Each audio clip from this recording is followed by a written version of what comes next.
Poteva essere il giorno della sentenza nel processo Mose presso la seconda sezione della Corte d'Appello di Venezia, ma si è riservata di decidere il prossimo 12 luglio. Un grande apprezzamento per la Corte d'Appello perché ha saputo tenere in tempi assolutamente stretti la decisione, prima soprattutto di una finale prescrizione, la decisione sul processo. Siamo speranzosi ovviamente in una conferma dell'impostazione d'accusa che ha già affermato il Tribunale.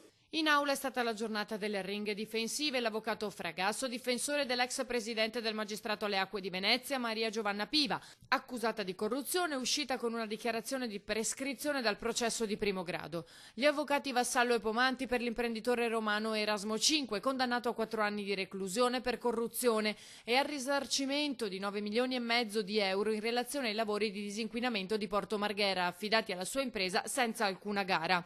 Infine l'avvocato dell'anno per l'imprenditore veneziano Nicola Falconi, la cui condanna per corruzione in primo grado, 2 anni e 2 mesi, è finita in prescrizione lo scorso aprile. Mi sono soffermato su 2 aspetti. Il primo relativo alla incongruenza del fatto che il Consorzio Venezia Nuova, nelle persone dei commissari, si costituisca parte civile in questo processo e contemporaneamente sostenga di non essere legittimato ad essere citato come responsabile dei reati commessi dagli amministratori precedenti, perché i commissari sarebbero i commissari della concessione e non del concessionario.